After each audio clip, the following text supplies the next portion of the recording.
Welcome in and thank you for tuning into episode 6 of On the Draw. I am Mythic Fishbomb here with Phoenix Vortex. What's up, guys? And we have our always apparently here Indormi guest. Hello, guys. And we have some things to talk about. Some words to be said, maybe. Maybe even some sentences to be formed. So we're going to go ahead and discuss things. The first thing we're going to talk about We already today got there. is the daily streaming schedule that they're doing now on the official Hex Twitch stream, hosted by 3 of the HexTech members. Cyrus will be doing it on Sunday at 7 a.m. Pacific to do a sealed draft. Infamous Neo has 2 things he's doing alternating weeks: a viewer challenge and a Hex-themed game show, which I'm assuming is probably Hexperty, but maybe he has some Hextionary in there too. I'm not sure exactly. I don't know. Can't lie to you. We have this guy, Mythic Fishbomb. I think he's a new guy. I've never heard him before. Discusses constructed metagame and ways to attack top decks at 1 p.m. Sounds awful. I wouldn't view it. But he is good looking, so there's that at least. Then you got Function Fail. I think you got the wrong guy, man. Oh, okay, sorry. Hold on. Forget that I said anything about that. We have Function Fail brings on a guest to discuss the latest Hex news at 4:30 p.m. So if you guys have seen the General's Tent, it's a show that he and Hex Hunter Mokog do for YouTube.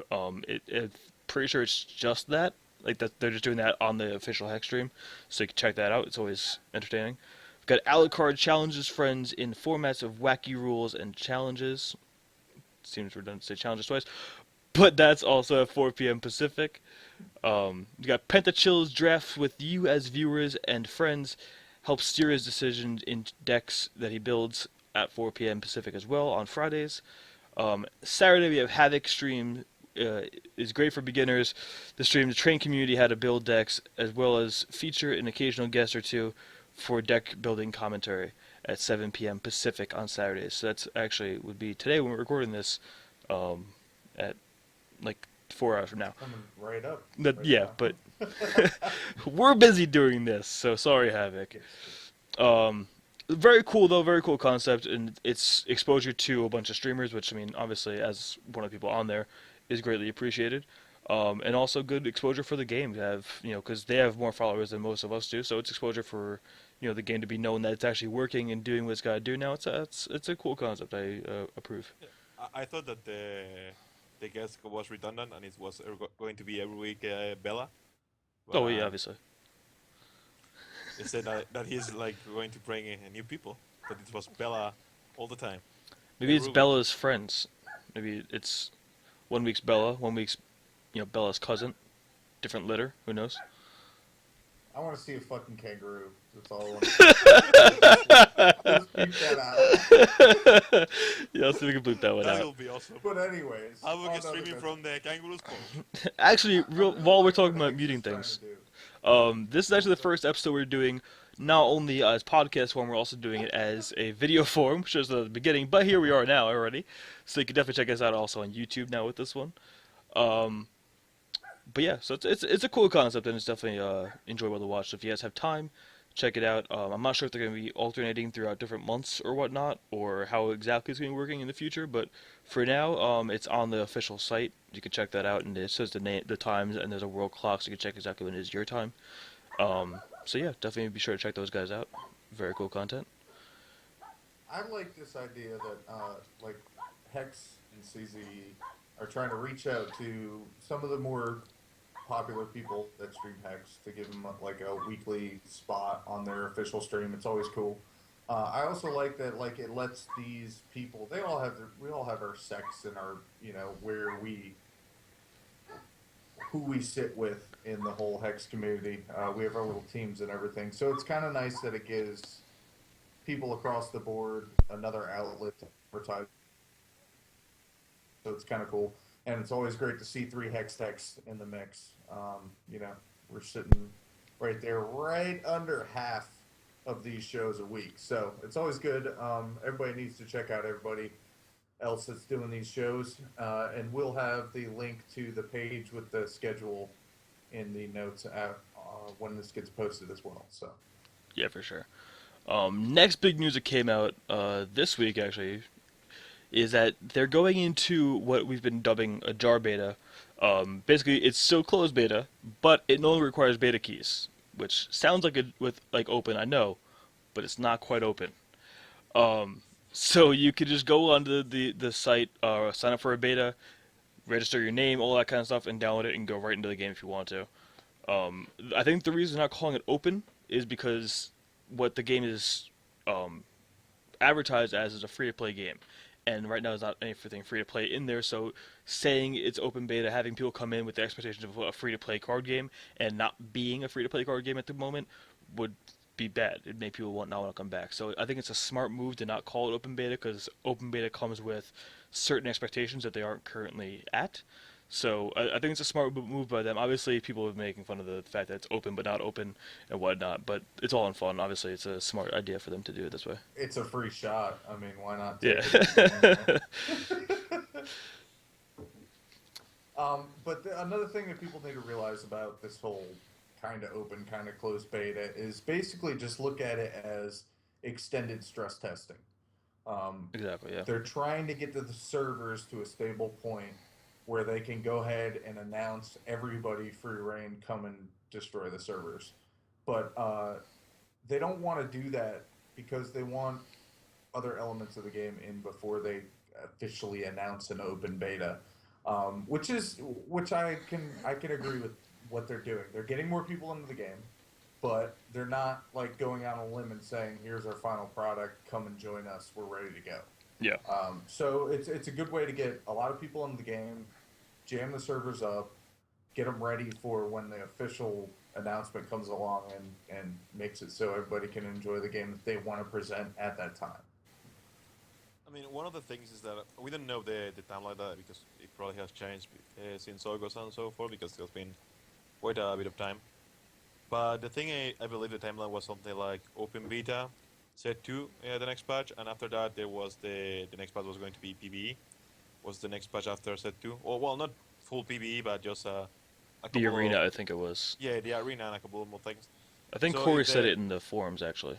yeah, there were a couple of things they said, but it was back in August or early September, or maybe June. I don't know. Maybe it was E3. So it was quite a long time ago. So the timeline may have to be changed. But this patch, what if they follow that, is based that the next patch after this one should be open beta, and the one after that should be set 2, and the one after that should be the start of PvE.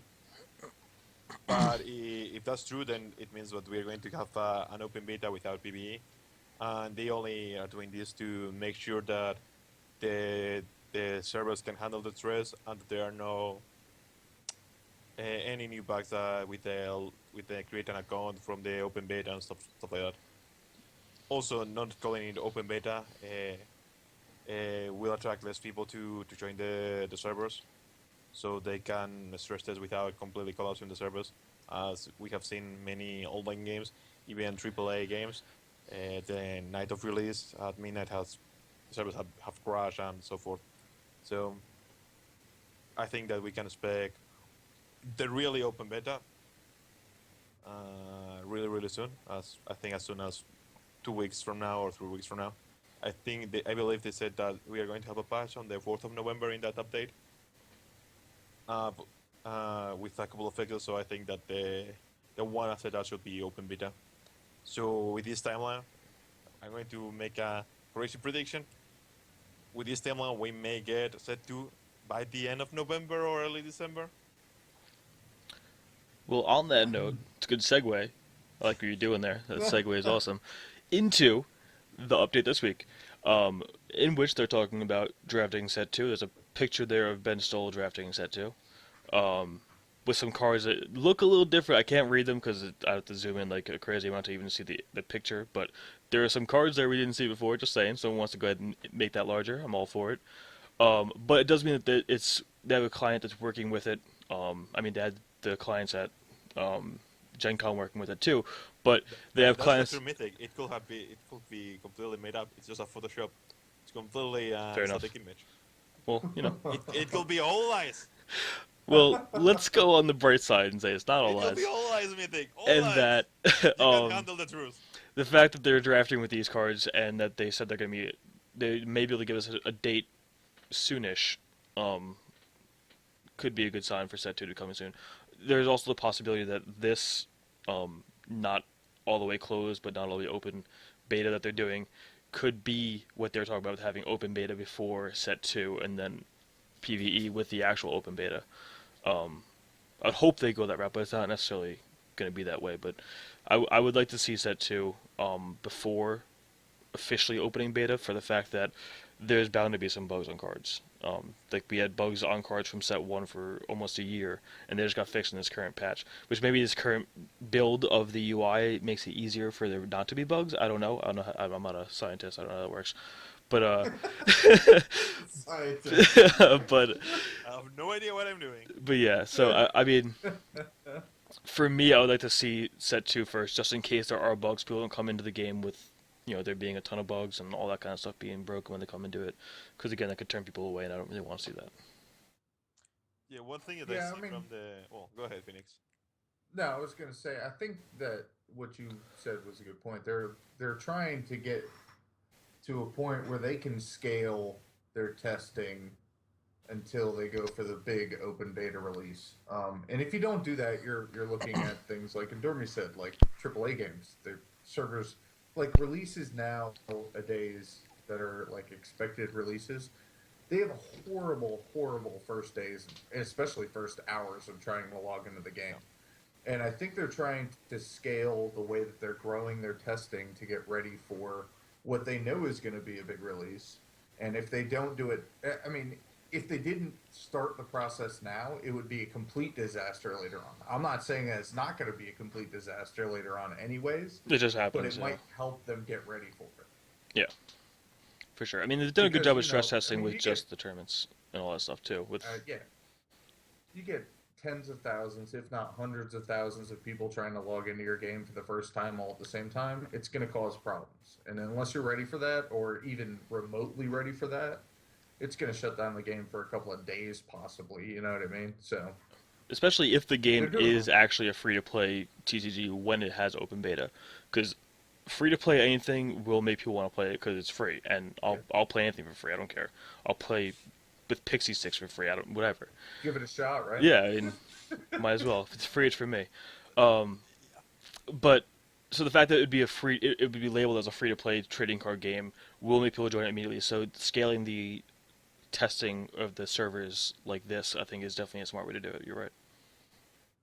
Well, what I was going to say, what is completely unrelated to this, is that if you saw the Gen Con images of Set 2, most of the troops didn't have subtypes or types.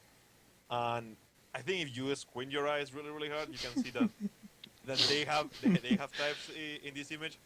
So I think means that it is much closer than before, at least. It also seems that they are all the art images are done, or at least in this picture. They probably have chosen one that is completely done. Thought it was Photoshop. Yeah, it's all right. All right, but it will. We. But if it's not, Yeah, but if it's we're not, looking good. yeah. I mean, we can see a couple of cards. I think that we discussed this a little bit before the podcast, and the rare is the Minotaur rare. We need at least play if you don't have any other troops. It deals 4 something like that. 4 or 5. I don't remember exact amount. I think it's 4 though. Yeah, we are not super sure of the uncommons. I'll go on record saying that Minotaurs have always been bad in TCGs and will always be bad in TCGs. This one's disgusting. It's a Maybe 4 cost 5/4. Hex- When maybe it dies, Hex it deals is 4 just damage. good. I'll play that all day. That's the history of TCGs. No, Minotaurs are bad. Minotaurs, awesome. Minotaur Mercenary is crazy good, dude.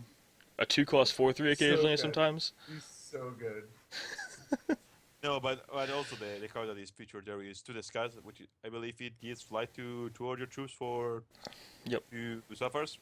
But there's also other cards that we haven't seen before. I think there's the Wild Growth that gives a chart that is +2/+2. Crackling Growth? Crackling Growth, I believe it is. Franklin. Yeah, Growth. I go with Crackling and the name of the real card. I think it's Crackling Growth.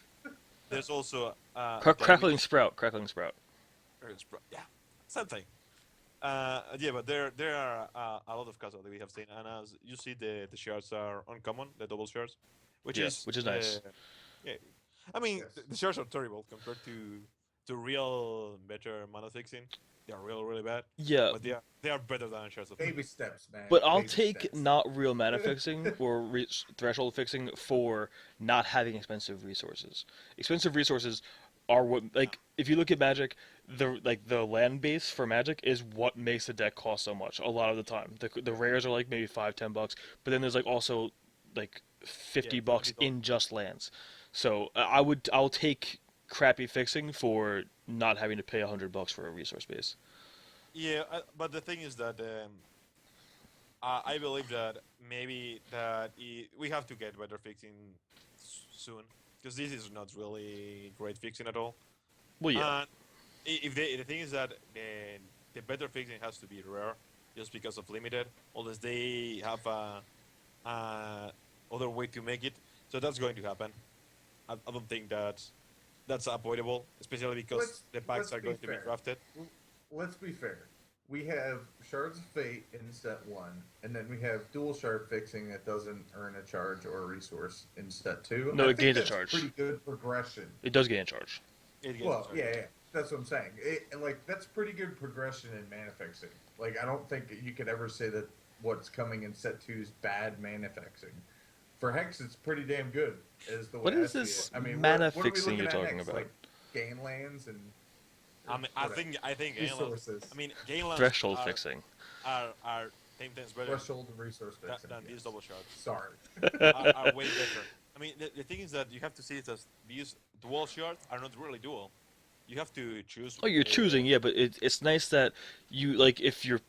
It takes away some of the stress of, like, when you have a Shards of Fate early and you're playing a 3 or 4 shard deck, you're like, well, what do I want to do with this? This one's just like, you're doing one of these And- two. Get over it. You're doing I something mean, here. the real comparison with these ones are like the old bad fetch lands from, I think it was Mirage on Magic, that they search a land but it was stopped.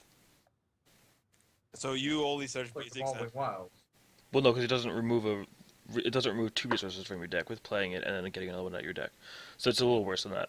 But yeah, but it's that way. It's Fedlands, but it's not evolving walls because evolving walls you can get whatever basic you want.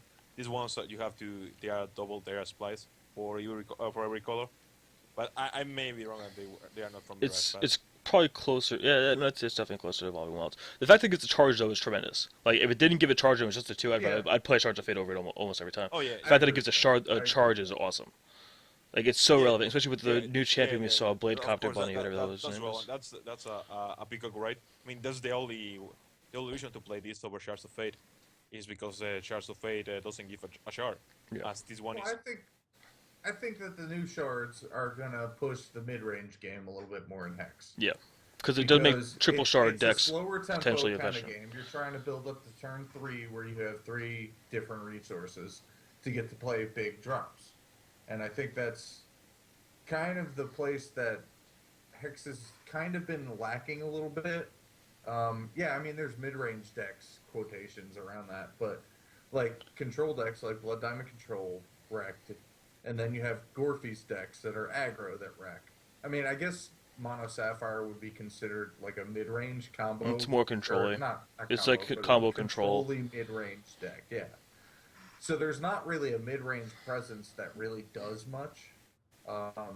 So I think that they're trying to push that game by allowing you to get the fixing that you need and gain a charge. So you're kind of trying to step into that role of not completely control. You're just trying to still build momentum, but you're trying to set up for turn 3, turn 4, put a big drop on the board, and start going from there. So I think it's a good spot for them to try and pick with the resource fixing in the current meta right now, because you've got a lot of control, you've got some aggro, you've got minor combo kind of things going on with Gambit, but mid-range really doesn't have a place except for maybe like Naya Monsters that Mythic's been promoting lately, or something like like Green Red Monsters that Future used to play. And this will give them more of an option to hit what they need to hit when they need to hit it to make their deck do what they want to do. So Yeah, I mean, I believe that. I mean, I was, or I believe that these double shots is with the current days we have right now, the one that is going to be more benefited is Gorfius. Playing Shards of Fate on Gorfius was really not what you wanted to do, but it was unnecessarily evil because of the thresholds of your cards. But getting the charge is so important. But I think that these shards it's not so much about the text, but so much about the champions and the abilities we get. And depending on what the abilities do, I don't I believe we know all of them for set two. We The and charge Emir, powers. yeah, I We only got one spoiled officially. We got like Blade Copter Bunny. yeah, we got Blade Copter Bunny, and everything yeah. else has been speculation essentially. Because Blade Copter Bunny we saw, but it was a little different in the actual spoiled one. So we know a few of them, but they're probably different now. Yeah, yeah, I believe they didn't have them on Gen Con, right? All the champions. I don't believe so. No one Yeah, said I anything don't about think it. so. Yeah, that's what I'm saying because I'm not completely sure because it's been a while. So yeah, I think that the charge the charge are more important depending on the champions we get. It seems that we are going to get much more powerful champions. I think. Yeah, I Or mean they much can't get more. worse. I don't think Most of the I wild don't. champions are really bad. Oh yeah, the world Monica champions Shin are. and Running Deer are fine, but like compared to the blood champions, they're awful. Compared Yeah, to Poka, they're that's the awful. thing. And Poga is pretty terrible. Yeah, but Poka's like one of the best champions. No, Poke used Poga to is. be better. I Well, mean, Poka is Poga is only a, one of the best champions because of Gorfies, to be fair. yeah, that's the thing. That's true. I That's mean, true. Gorfies by itself is also not a completely bonkers card. It's the interaction with Poka that makes it so damn powerful. Gorfies is still pretty ridiculous regardless. No. I mean, but the thing is that if you don't get that free creature out of nowhere that is uncontrollable and whatever, with Gorfies is really not that powerful. And 4 cost for an extra attack phase is aggressively costed, but it's not super under costed. I think it's a No, fine spot. I think it's fair. I think for Yes. that kind of action, it's a fair trade. Yeah, because I you need just the think raw that there dice. isn't enough things that you're going to reliably have on turn 4 to beat it. That makes me kind of concerned about that kind of card. And Yeah. granted, we're still early in development, so there might be obviously there's going to be earlier interactions that can kind of counter that kind of thing, like fish hands or whatever. But setting a card like Gorefeast that you or your literally meta changing because it's turn 4 kill Yeah. just from the nature of one card. There needs to be more interaction in the other shards to be able to make that card not scary as a whole. You know what I mean? And there, granted, there's always going to be cards in each shard that are scary, but a card like Gorefeast, where it's like, if they have it turn 4, you're dead unless you have interaction for it. That can be kind of scary as a design aspect in a set like set 1. I mean, in my opinion, they totally or didn't think about that. They completely oversighted that interaction with Poka. I mean, it's a really obvious interaction, but that's the only thing I can get. It's also a little bit weird. I said this in multiple occasions that the Gorfist it screams so much of a tribal card, and it's not really tribal. Because if it was only orcs, It has orcs all over the picture. yeah, it has all orcs over the picture. If it instead says orcs get rage 1 and can attack twice, it will be fine. That should be a pretty bad It card. would, I don't, honestly, I don't even think it would be like meta changing at that point. It would be fine. Like, It will it'd be a still good card. It will be a good card. It's the payout card for playing orcs. Yeah, and you can get a pretty solid Blood Ruby Orc deck together with the Yeah. Gorefeast would be pretty Yeah, that's nice. true. But it definitely misses like the tempo is what makes Gorefeast so annoying to face against. Aside from the just dying It's turn the 4. tempo and the champion power because the thing is that without the extra, I think it's 7 damage from the hero power. It's really not that deadly. It's not that easy to kill with extra 7 damage with on turn 4 unless you carve It's properly. 9 damage. It's 9 Yeah, damage. it's 9 Oh, yeah, damage it's from 9, Poker 9, alone. yeah. 9 damage just from Poka. No, it's 9. It's 7. It's crazy. No, it's No, it's 9. for the Because it first gets time, 5 the rage second one, time. so it's 4, Yeah, and 5 the second. I forgot about the rate. Yeah. What about the first? Yeah, it's just crazy. It's just for the hero power. Pretty crazy. Yeah, but what do you say now about the charge powers is that, for example, I think the blood ones, this happen also a little bit more unlimited. But I mean, is that the blood champions are really solid. All of them. I mean, maybe Kishimoto, yeah, Kishimoto, whatever. Not Kishimoto. I think yeah, it's Kishimoto. Kuzimo, I think his name is. You think No, no, it's no, Kuzima. Kuzima's a person, isn't he? Yeah, it's the Kuzima's a person in Hex. the Kishimoto? Is that what you said I it think was? no Kishimoto thing is the wild one. Well, The blood bunny guy. That's Monica shit. the blood no It's no Kishimoto. There's no no Kishimoto is the wild bunny. one of Whatever. you two open Hex. Whatever the name of it is, yeah, the one that makes an abomination. Yeah, the one that creates an abomination. We getting out of that champion. The other ones are Gothok is super good. I mean, it's not off the charts, but he's super solid. Oh, Yeah, I he's mean, it's solid. fine. I mean, It's just done work before. dictates a steady pace. Yeah, That's what I like it's about solid. Kozak. He's good for aggro. He's not completely bonkers, but he's really solid. Sorry, he's really good. What's the other one? I think that's the two of them. Well, Oh, but those there's Chronoc, which draws you a card for 2 yeah, life. Kronock is also Card's fine. awesome. fine. I'm actually, Fine. it's kind of surprising me that card doesn't, that champion doesn't see my play. 'Cause once I first saw it, I was like, that's disgustingly good. But I think because of like the potential 2 life that you take off it could just kill you to Gore Feast. Makes it really just kind of unplayable. If it was a more control heavy meta and there wasn't a card like Gore Feast out there, I think that champion would probably see more play. Because card Yeah, draw is so good in those probably. kind of decks. But yeah, but there's also other champions. For example, Dimit is really good. Yeah. Actually, I think It's Pact of Pain's the reason that amazing. card doesn't see that champion doesn't see play. Because if you Yeah, could just it play doesn't. Dimid plus Angel of Dawn, you draw way more cards off Pact of Pain than you do off your charge power. Yeah, the thing is that I mean I don't know if it is true, but it seems that the champion powers from set one weren't super roughly tested with the entire set, or the entire set got changed a lot that happened on during alpha. There's quite a bit of nerfs that happened during Alpha that I don't think they There, tested there were all a the lot way of through. nerves and so forth, and there seems that a lot of interactions didn't got tested too much. So they are so yeah, so sometimes it seems really powerful, and some interactions seem really powerful that I don't think they were completely intended. To that defense, though, it was tough to test it when Yeah. you're also changing kind of on the fly, because they changed a lot of it because of complaints from us during Yeah. Alpha. Not necessarily us, but Yeah, people I mean- during Alpha, which, I mean, was a tough call to make because people were going to be complaining about it every day and just in your face complaining about oh, the 2/4 defender is too good, we need to make it a 2/1 to make it better, and it just became completely unplayable, and stuff Yeah, like that kind of just really affected things.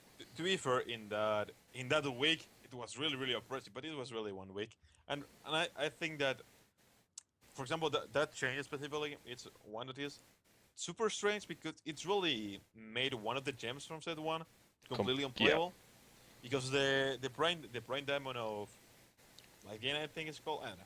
Solidarity. No, it's not No, Solidarity. Solidarity is the +1/+1. Yeah, the other one. Yeah. Of I don't know, for defense or whatever. Yeah, I don't know what the. It's the oh, one it's that when the creature enters play, Gain you life, gain life equal to their toughness. That card was that gem is only really great on the old protector defender that it was. Yeah, gain you 8. Because for those of you who don't know, the old defender was a 2/4 for 4 with one shot ability to pay 1, return it to your hand. And so you put the gain life equal to his toughness ability gem on that troop. If you couldn't play gain you 4 life, you block, kill some aggro dudes with a 2/4, and then if you're going to extinction, you bounce it back to your hand at a turn, extinction, and you play it back out and gain 4 more life. So you gained 8 life, had a really nice body for the control decks, and then just could win. Like you're beating out with the 2/4 forever. I mean, I think they wanted to make it more aggressive, which they should have changed the name if they're going to do that because it's not a defender anymore. It can't defend anything. Yep. But making it a 2/1 was just bad. Like it was really bad. They should have made it a 2/2 would have been like ideal. I think a 2 cost 2/2 with a major gem would be fine. I mean, the thing is that it's really weird because there's these gems that the other side of the gems is we have the interplay and when deal deals damage to a champion, and there are really powerful effects that you get on deal damage to a champion gem that you put in a 2-drop. I mean, yeah, the throws are clunky and so forth, but they are really strong effects. If you get I think it's called Insanity Gem, the Insanity Gem, that's really crazy. If you can connect on turn 3 with that, you can Oh, completely win the game from that. the draw 3, discard 3. Yeah, no, the one that Discard is 3, draw 3. Discard your hand, draw 3, right? Yeah, if you connect with that on turn 3, you can completely destroy your opponent, Yep. completely wreck them. Yeah, we've messed with that Yeah, combination we mean quite a the bit. The problem with that is that you don't have enough really major sockets on small dudes to do You need to pull have it like a off. disgusting opening hand for it to be really good. Like you need to have like three Yeah. crushing blows and some burns to make sure you can get through. Yeah, and you have also the to have the thresholds because they require double threshold and so forth. But it's kind of weird that they want to promote that with the aggressive defender and make the other ones the left game completely unplayable because the only other creature that has I mean it could be C play with the what is called the Ruby one the Monster Fury Grafted to win 3 lives every turn. But at that point, we all know that it's much better to deal 3 than to gain 3. In Oh, does it mean they're coming into the interplay deal 99.999%. one? Yes. Yeah. Yep. Well, I mean, that card's I, good. That's really good on Inquisitors as well. We've messed around with that uh, before. It's pretty solid on that guy. oh, no, but yeah, but what I mean is you want to put the life gem, the gain life gem, you cannot put it on Inquisitor because Inquisitor has but one, so Hey man, you can gain like 4 life off of an Inquisitor. yeah, in 15 turns. That tempo though. Yeah. Yeah, but That's tempo to the fullest. It's that's like a value. reverse That's value. punishing, That's value. punishing fire. That's Metropolis value. But the thing is that yeah, the other options that we have is the Master Series Crafter, and the one is the Beetle. But again, You'd gaining much 5 rather have life Spell Shield than on the the body Beetle. is not bad. But there are so much better options at that point because we don't have a troop that is defensive that really promotes the gem as the 2/4 was.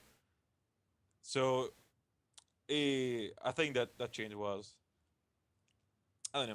I think I mean, I we had think to have they should have split the difference. They should have made it a 1-3. It blocks a lot of aggressive yeah. troops. It's still technically defensive, but it still has staying power and can get some damage in.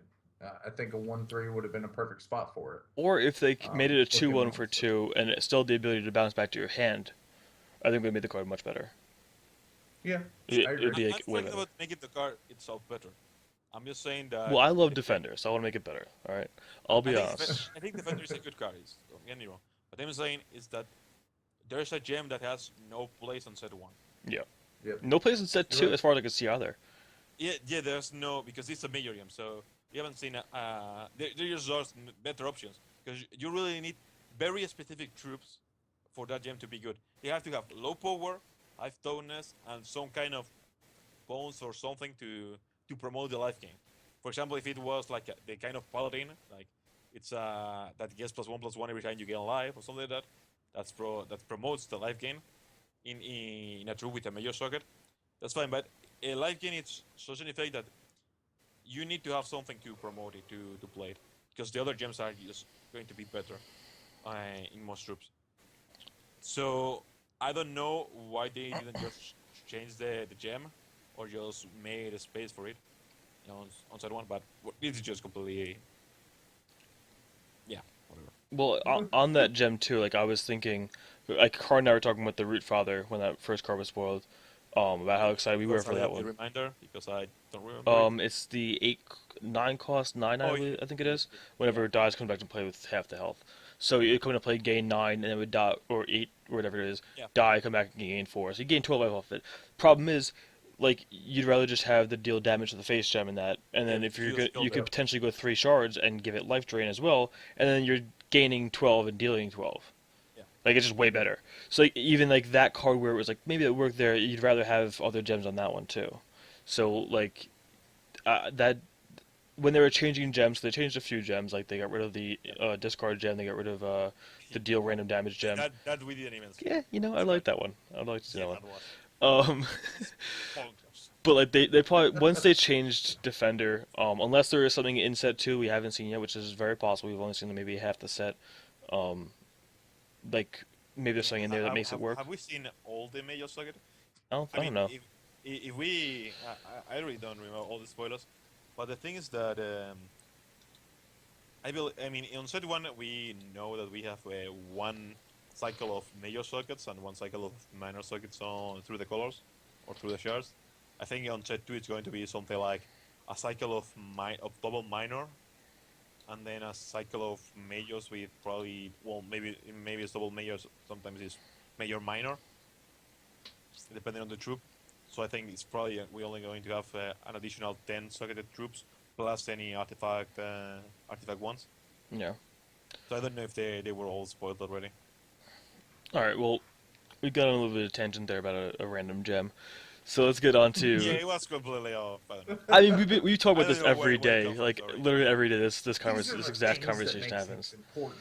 Um, but yeah, so we're gonna go into some spoilers. That obviously, they're not necessarily old news, but they're kind of been around for a little while. But we haven't talked about them They because just smell a little bit. we've been napping for a few months now. So we're gonna go ahead and talk about these sweet spoilers. Um, First, we're gonna talk about is Army of Arcane Cinders. If you, Indormi's head's in the way of my reading that. Yeah, Um, I just need to get to that. yeah, So, okay. Army of the Arcane Cinder. 6 cogs, 2 ruby thresholds. When a troop you control dies, add a cinder counter to this. At the start of your turn, create a cinder knight for each cinder counter on this and put them into play. It's a constant and it's a mythic rarity or legendary rarity. legendary rarity. I am mythic rarity. And And Cinder Knights are 2/1s with speed that have to attack each turn if able. Basically, Savagers with speed. no, Um, that's not true because they are have cost 2 and they have double ruby threshold, so mythic is wrong again. Hey! hmm. um, this card, well, I mean, 6 costs is a little tough, especially because you want to have it out early to then get as many counters as possible. Is intriguing. I like the card. Also, when the Cinder Knights die, you add more counters to it, which is kind of cool. Because it doesn't take a non-Cinder Knight troop you control dies. So even those ones that come into play that are fragile and have to attack and will die at some point, add to it. So it's kind of cute. It'd be nice if it was like 4 costs. It'd be amazing if it was 1 cost. Man, I won't lie to you. It'd be tremendous. Um, but I'm intrigued by the card, which is why I chose to talk about this one. The ability seems sweet. The constant flow of guys is awesome. So yeah, what do you guys think of it? I think I it's think okay. Go ahead. that And me, you know what's going to me, happen. So yeah, I know. So let me be the positive one, and then you can shit all over it. I'm intrigued by this card as I think Mythic is. When you compare it with things like Howling Brave to ramp into it, it's a troop that you, after a while, you don't really care if it dies, so you're going to get value out of that.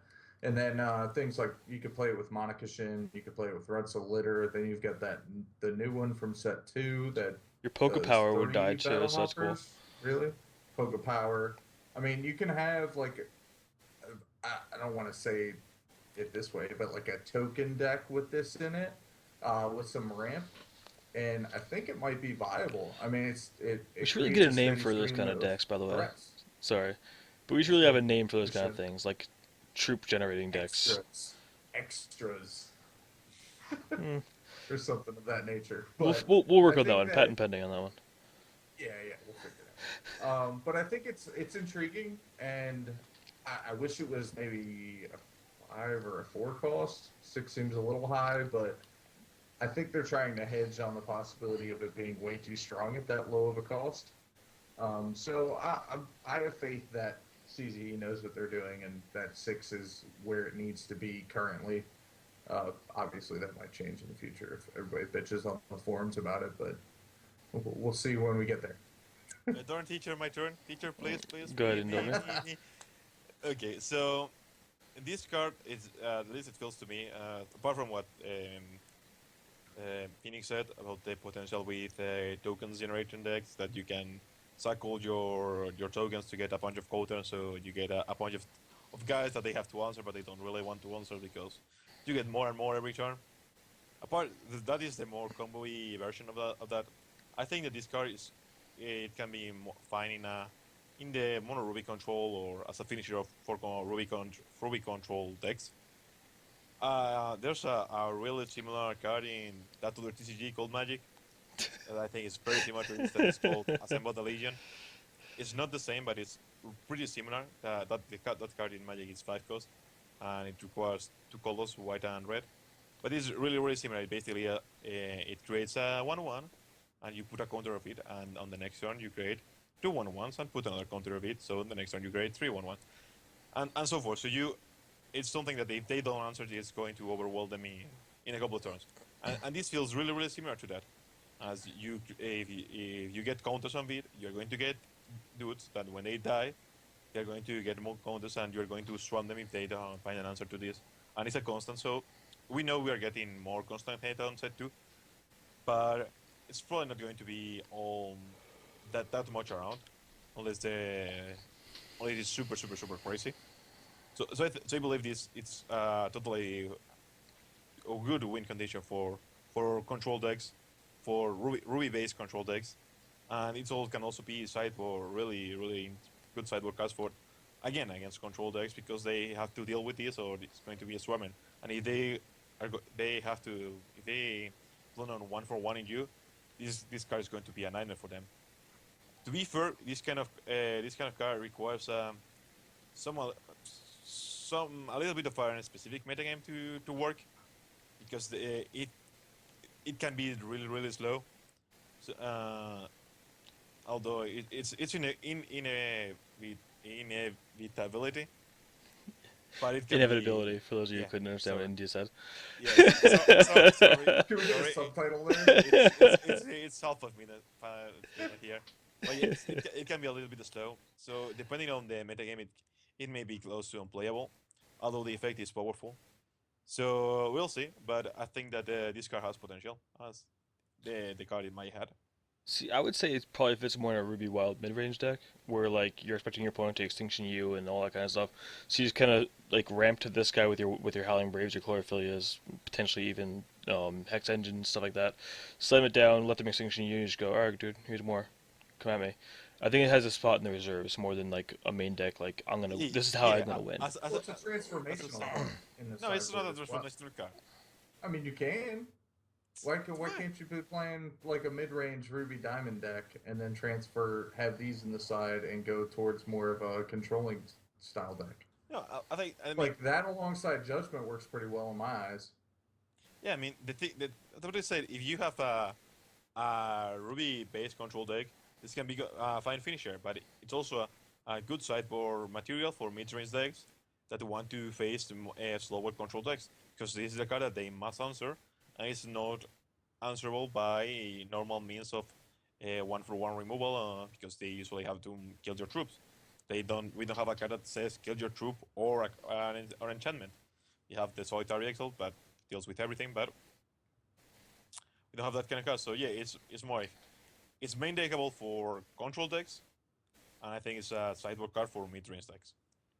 Fair. Oh, and unless there's again, there can be the combo that you can just get a bunch of guys, stack them all, and the next turn just attack with 20 two ones with the speed, and they have to drag and they just die. That there's also a possibility. All right. Well, on to the next card because we're running a little low on time here. Agent of Mole is a 3-cost, 1 Sapphire Oh. threshold. Oh, Mole. I think it's of guacamole. Agent of Guacamole, yes. It's a 1/3 with Tunneling 3. Tunneling, obviously, you pay 2, as long as you have a Sapphire threshold. At the start of your turn, if this is underground, add a Sabotage counter to this. When this attacks, add a Sabotage counter to it. Create booby traps equal to the number of, well, for each Sabotage counter on this, and put it into your opponent, put it into a random opposing champion's deck. So that is going to be kind of fun for those multiplayer games. Could be kind of sweet. But not No, it's not. the best. It's not. Random is not great for multiplayer games. It's Because fun. multiplayer- People have fun with multiplayer- it. That means No. it's bad. Multiplayer games, it's all about politics. Yeah. Random doesn't help with the politics. So I don't like random. No one likes random. I was just being nice. No, I mean random can be fun. It can be fun. The plus side I is just think that multiplayer games are much it's about politics, and now you get random booby traps all over the place. has on it one ever hurt hooligan. anybody's politics to give them movies? I mean, it can be. You can make a pact, an agreement to your opponent. I will give you boobies if you don't attack me. Exactly. Boom, boobies. I didn't say what kind of boobies. All right. What anything else you guys want to say on this one, or Oh yeah, it's really I bad. think this troop is fine. It's really bad. I It's think really well, rough. yeah. I mean, it's fine. No, it's Uh, not. No, it's not. Let's just say that I feel as though there's a faction of people out there that think of milling as a fun interaction and a good thing to do in a game. it's not And fun? there has to be some kind of enablers towards that means to that end kind of a deal. I'm not saying that it's going to work. I'm not saying that's good, but I'm saying there needs to be some element for those kind of people in a TCG, and this is the kind of card that kind of Casuals will draws love their this card. interest. Okay, Yeah, but it's not like you're not gonna build a deck around this and okay. construct it and win a tournament. It's not gonna happen. Disclaimer: I think that mill, especially on haste, is being pushed. So there's possibly a decent mill deck in maybe not set two, but in the future set they're pushing it a little bit. Yeah. Milling is not booby trapping your opponent though. I think booby No, trapping it's your not. opponent is really bad, especially after the nerf of the booby trap. With When it all was the force 5, it damage. was fine. It being 4 Yeah, now is not the yeah. clock you When want it to was go on. five, Yeah, it when it was was possibly too good. no, it wasn't too good. I think it was fine. Only there was a way to. According to them, it was too good. Yeah, for them it was too good because they said that with future. But what they said it was with future interactions with set two and set three, it was too good. Yeah. Okay, Yeah. I haven't seen that so far with the spoilers. We haven't seen the full set, but so far I believe them because they know what they're doing, or they already at least have the cast thought that they're going to do. But the thing is that it's a 1-3 for 3, so that's bad. Yeah, it has tunneling, It's but not something we whatever. want to be attacking with for sure. Yeah, it has to attack to put booby traps. Yeah, for sure. You can get what it is. You can get 3 booby traps the first time it attacks if you tunnel it with it. Well, you Or get something 4 like that. total when it attacks. It'll give you. It gets No, another but I counter and think then the adds first, 3. the first one you have to counter to attack, so it puts 3, and the next one it attacks and it puts 4, right? I think.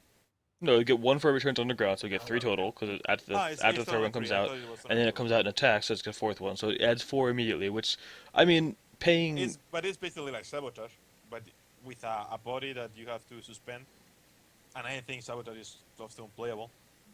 So yeah, if this troop survives, for some miracle 1-3 you can win with it, but I rather have a 3-1 attacking them. But I Yeah. think you are going to win in roughly the same amount of I agree. attacks. So yeah, I think this card's really bad. Yeah. Well, I'm sure I mean, casual players will love I it, will and totally, people I have will fun with totally first pick it in a wonky draft. it. I have to be rolling wonky. Alright. Well, on to the next card. This one's got a lot of buzz to it. Darkspire Tyrant. Oh, that's not what. That's not what you totally made the wrong joke. What the? Oh, No. okay. I got the Joker side. Well, this Yeah. one actually has buzz, not that it's a bug. Aha! I got it now. Darkspire Tyrant is a 5 I know that's cost, not. No, you didn't. 3 blood threshold for a You said we 6/3. were going to talk about this one. No, oh god, I'm talking about it. We're done. Um, You lied to me. You're such a oh, liar. you're horrible. You're a horrible person. When this dies, choose one at random. You Draw a card for each troop in your graveyard with Darkspire in its name, or deal 2 damage to each opposing champion for each troop in your graveyard with Darkspire in its name. So they're pushing the Darkspire a bit. We've seen 2 in this set. We've seen 2 in the first. The one was barely a card. But with the first Darkspire, the Darkspire Priestess, which MMO Designer wrote an article about how much he loves that card, and I tend to agree. Searching out this card late in the game with that thing could just be disgusting. I think if we get maybe one more, maybe all be lacking to have a really just solid Darkspire control deck, Darkspire aggro. or not control deck rather, theme deck rather. I mean the card itself is just pretty good, by regardless, right? Like you just throw a Blood Aura on it and gain 1,000,000 life when it dies. I don't know. I like Blood Yeah, Aura. I What mean, can I tell you? I think I like the whole. I guess it's tribal. I guess you could say. I Yeah. mean, it's not orcs necessarily, but Yeah, it's it's Darkspire Darkspire. orcs. Yep. So it's tribal. I like the direction they're going with this. I think that, like Mythic said, it's probably missing 1, maybe 2 more Darkspire things to make it work 100% like a serious threat to contend with. But they're getting there. And I think that I'll give it a shot. I mean, I'll try and run a Darkspire aggro deck as soon as set 2 comes out just because I want to see the potential there. But it's a good interaction. I mean, Darkspire Priestess is a good card. Everybody agrees with that. I don't think anybody can deny that that's a good card.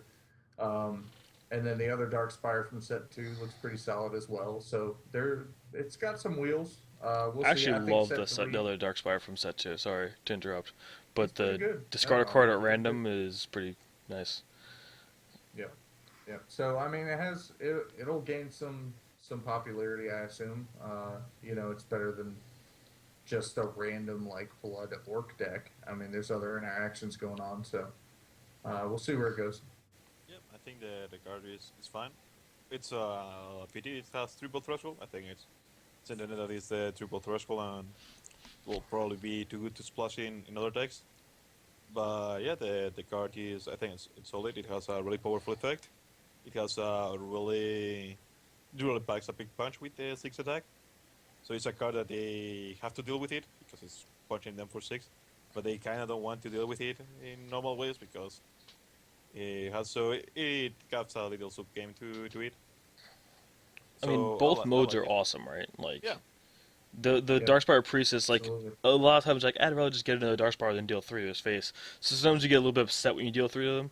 This one, no matter what happens, you're golden. You're like that's great, man. yeah. I'm I loving mean, the this. thing is that the good thing is that even if you don't have a full Darkspire deck or whatever, you don't have, I don't know, it's the first troop you cast or whatever. It's not what you really want, but yeah, but at worst it just deals 2 when it dies, which is not. Or it draws a card. Yeah, or it replaces itself.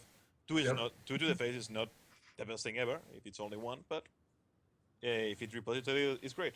So And and if it's 2 or 3 troops in the graveyard, it's a damage trade. then it's really good. Yeah, Yeah, So it's got a nice body to it too, which is nice. Like if it was a 5 cost like 3/3 with that ability, it'd probably be yeah. a little less appetizing to like What even I'm just throw saying it as a 5 drop. it has the little sub game because it really hits really hard. It has 6 power, which is relevant too because it kills marbles. It throws with marbles. So yeah, it That's really solid. Yeah, I kills. didn't even think of that. Yeah, yeah, that's huge. six power is quite a bit. So yeah, it really can punch through most of the stuff. And they don't want to take 6 to the face, but they don't want also to kill it and take 12 or 10 if you have a bunch of stuff in there. So yeah, All right. excellent. Oh yeah, one there's one little issue, one tiny bit. That is at least maybe in the way the spoilers have been going for set 2, there have been a lot of powerful 4 to 6 drops that are with heavy threshold on blood. So depending if you don't, I mean this is really clear if you are Dark Spy you are going to play this one, but if you are playing a mono blood deck or something like that, you have most of the good cards are on the same price range, price for cost range. So it's going to be a little bit hard to decide which one is the best one to put in the deck. I don't know if the other costs are going to get a little bit screwed because it seems like I think there was a Vampire I think it was also solid and another one. So at least I think this is at least the third card that we get with cost 5, 6, or 7. So I don't know. It may I bump think a little bit the curve. it's pretty evident that CZ wants blood to be the end all be all like main control shard. Yeah.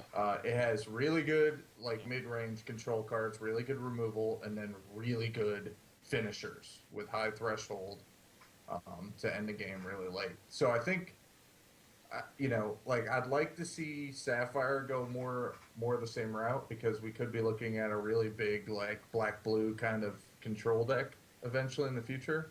Because Blood has the finishers, it has the removal, and then you've got counters with Sapphire and card draw and everything like that. So we could be looking at a transformation of control from Blood Diamond to something like Blood Sapphire, or just mono blood control with big finishers and spot removal to clear it up early game. Yeah, I mean for the sure. thing is that I mean we don't know. This is one of the most interesting questions to us is that we don't really know the identities of the shards in this. They are a little bit all over the place. They are kind of similar to Magic, but they are also not similar to Magic in ways. So it's kind of hard. I mean, the thing is that Sapphire also has good finishers. Just Sapphire has like aggressively costed flyers on the low range, and then kind of make creatures, but with evasion or something like that, or with some cool effects. And then in like the high end, they have all the Krakens and Leviathans and all the monsters that Well, are they're about like to get a super. dragon too, so Yeah, well, but the dragon is a cycle round, so a little bit special. What I'm saying is that at least in Magic, that is the thing that we can relate. Big as monsters, like super big and monsters, are how being blue. I like the biggest Yeah, monsters. I think they were blue. I yeah, mean, you go back in the day, I think the biggest monster you can get is the Leviathan. It's a fucking 10-10 for 9, and all that kind of guys that you have to sacrifice islands to make them untap and all the stuff. So yeah, we can totally get the finish on Suffer too. We got the Kraken, which is pretty beastly. Yeah, Kraken's fun to drop. Every time you drop a Kraken, you're smiling. That's what I love about that card. Like, it's not like, even if you lose after you drop the Kraken, when you cast it and it resolves, you just smile because, like, I got a Kraken. Come on. The best thing is when you call the grave your opponent's Kraken. And then you get Sorrow. Wave game over. And then you get Sorrow. All right. And the Kraken dies a little bit on the inside. And a little bit. Okay, well, speaking of blood finishers, this is a pretty sweet one here. No. Don't you dare call it that. You made the wrong joke, so now you cannot tell that.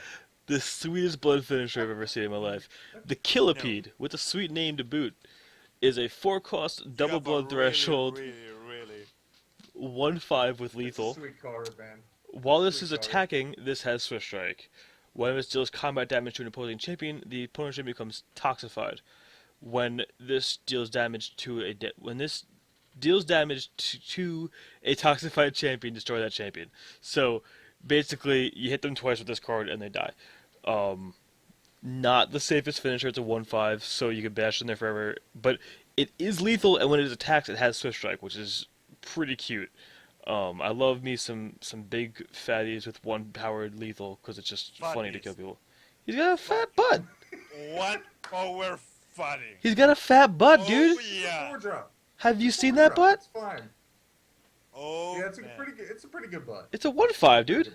I'd tap it. It's a 1/5. It's all the bomb, all the craze. 1 power, man. 1 power fatty, son. Correct. Patent pending. 1 power fatties are where it's at, man. That's all I'm saying. What's up? So Baby Yeti is the biggest bomb on draft. Yeah, man. Big every time. I snap take always baby big. Yetis like it's going out of style. Might as well call me an orphanage and take all those babies. I think this card's fine. I mean, I like the idea of, like, yeah, you get in twice, you win the game. It's not going to be the easiest thing ever to pull off. There's good removal in the game so far. There's bounce effects, blah, blah, blah. But I do like the fact that there's going to be a deck out there, like, quote unquote, like Infect in Modern or Legacy of Magic, where you're trying to get in there and kill them as quickly as possible. It's possible. It's possible, Indormi. Don't shake your head, and don't try and say that it's not possible to build a deck that makes this thing kill on turn 5. I mean, it's possible. Turn 3 hours in and turn 4 this guy. What up? I'm not saying it's going to be consistent, but it's going to be possible. Okay.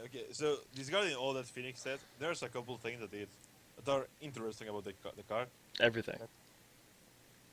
Okay, let the grown-ups talk.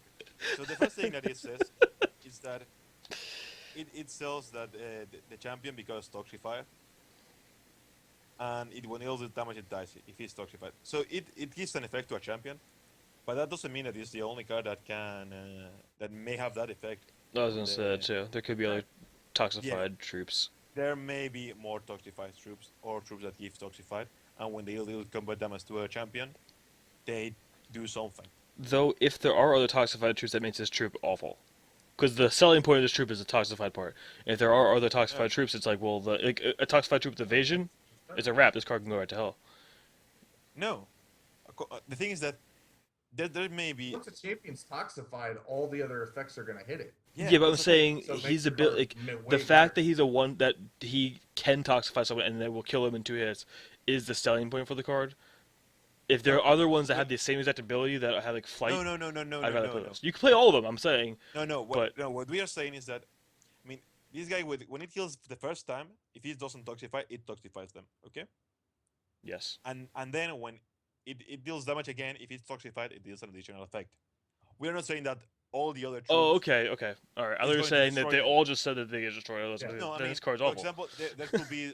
3 that makes him discard a card at random. Yeah, okay. Toxify would Yeah. be awesome. Yeah, I can get behind that. The thing is that probably if there's a cycle of those, they're probably going to have the low power, and probably all they have lethal. For example, as Phoenix said, we could totally see a a 1/1 with lethal. That when it hits a champion, they have to discard a card if they are toxified or stuff like that.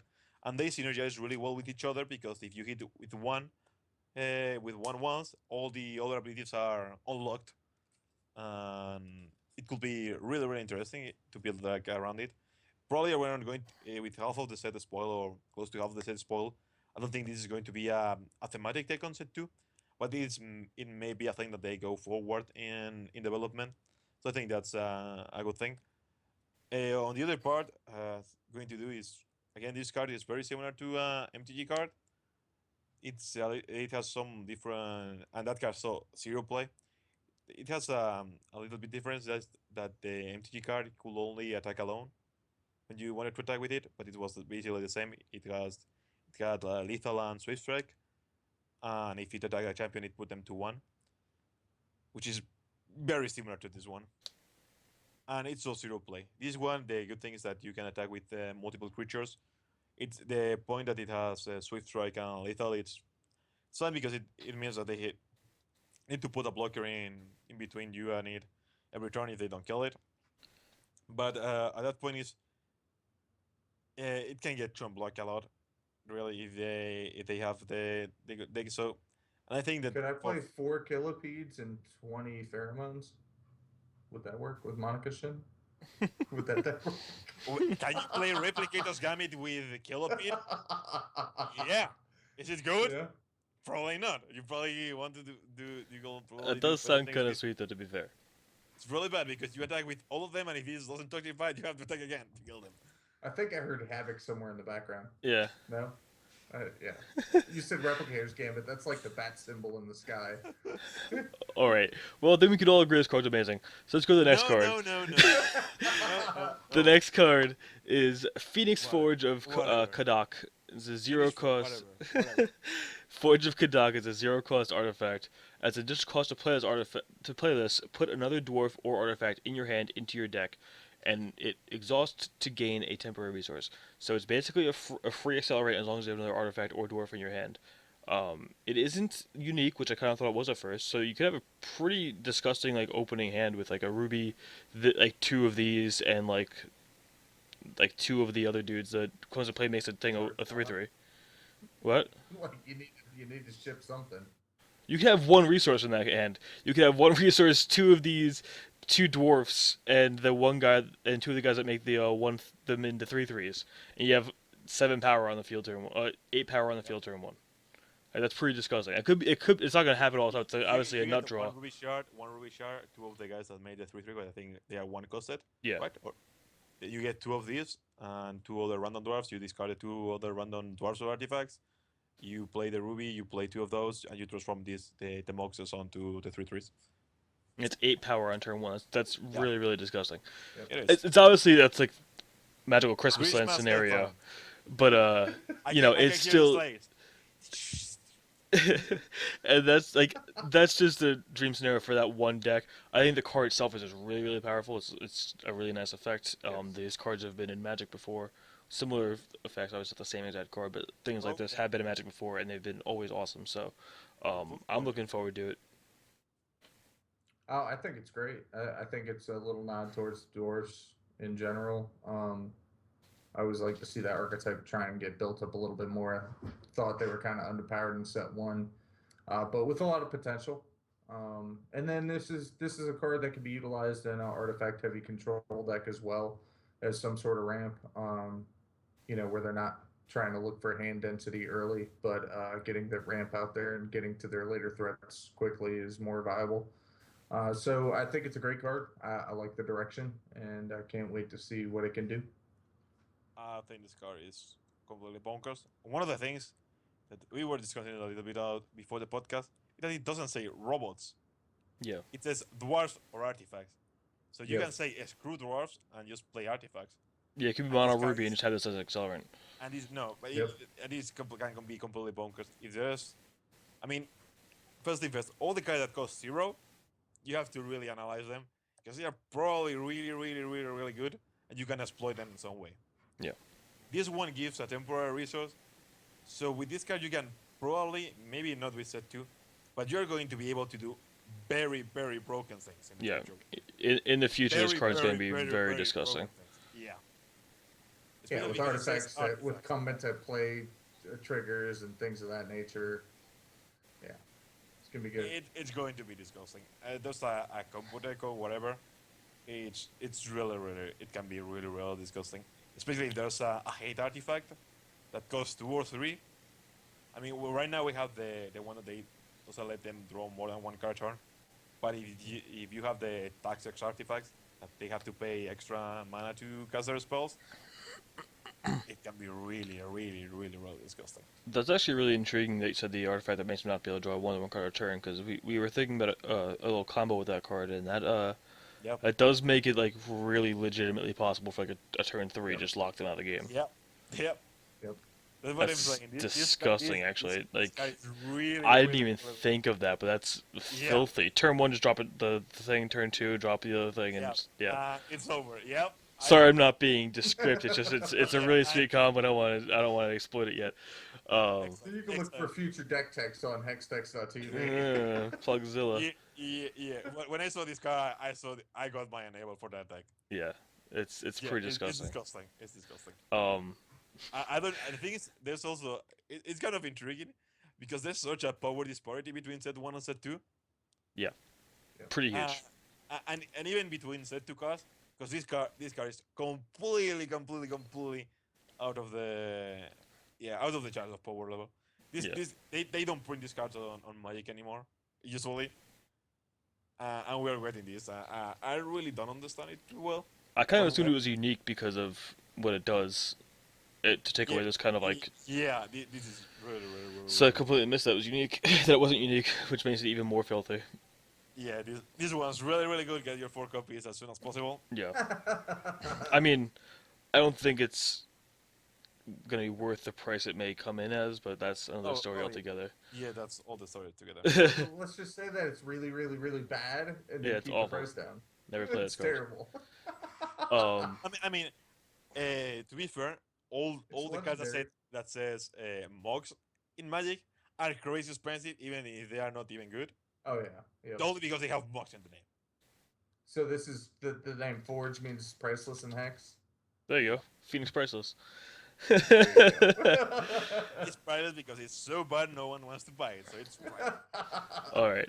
So, we're going a little late on time here, so we're going to go ahead and just speed Yes. into the next thing here. And the next thing is a pretty awesome one. I mean, if I had to say so myself, probably the coolest thing all day. We need the drums. I already have it No, up. we You don't already need missed the drums. drum part. Okay. The drum part's gone already.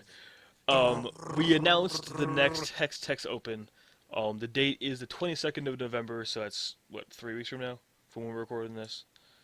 3 weeks Yeah. from today. 3 weeks from today, which will be still about 3 weeks from when we post that anyway, so you're good. The time will be at 11 a.m. Eastern Time, which is the same time we did it last time. It'll be Swiss with cut to top 8, and the top 8 will be playing on Sunday. We have the rules will be coming out probably by like Monday or Tuesday, probably at the same time this actually episode comes out, with exactly where to go to sign up and all the specifics and all that kind of stuff. We discussed most of it last podcast, but we'll let you guys read it when It's it gonna actually be more comes out. streamlined. Yes, it'll be We're gonna much have more our streamlined. crap together. And again, there'll be the coverage live on the HextechsTv Twitch page. And that's linked in the article, which we'll have linked inside of this article, which you'll probably see because they'll both be right under each other, but whatever.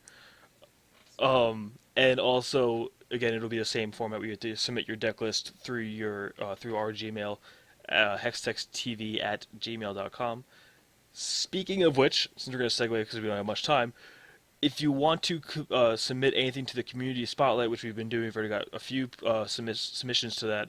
Send it there as well, hextechstv@gmail.com, as well as any comments on the podcast, any of that kind of stuff. Also, now that we're on YouTube as well, if you have any comments on the podcast, you can also throw it in the YouTube comments, as well as the forums, as well as like and click and subscribe. All kinds. I don't have those set I'll up just so point shit point everywhere. around.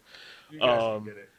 And also iTunes, we're on there as well. So if you want to send anything there as well, we will greatly appreciate it. Maybe even sing you a song or something when we do the next broadcast. Rudolph the Yeah, I'd like to say that Nose Deck of Many Reindeer. Things- Too early. Too early. He's singing Christmas songs. I don't know what's going on. Ah, But I'd was like to said say it that was Deck of next Many Christmas, Things man. set the bar pretty high for the community spotlight.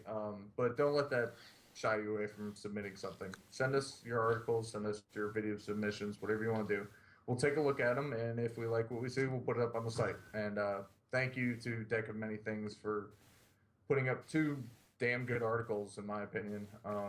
We also got one more that we got the other day. It should be coming up soon as well from a longtime viewer of streams and all-around good guy. for that. So again, you need to say the name. I'm not sure when it's going up, so I don't want to say the name yet. You'll see it. It'll be up there. But yeah, so again, feel free to. This is going to be post in the past, so, Yeah, no, we're good though. It's so you fine. can I got say it. the name because thanks to the magic of time travel. Fine. Draft Punk submitted a Yay! article to us, so look out for that one. That one should be Well, coming now out we soon. have to do it, don't we? Thank you, Indormi. No, I'm just kidding. No, it's gonna go up anyway. I just didn't want to say it before it was official, cause in case he didn't want to go up anymore or something like that. I don't know. But anyway, I just read it out. so again, thank you to everyone who already has submitted things, and if you guys want to submit more, throw it at us. We always love getting content, especially during this kind of lull where there's not a whole lot to talk about at the moment.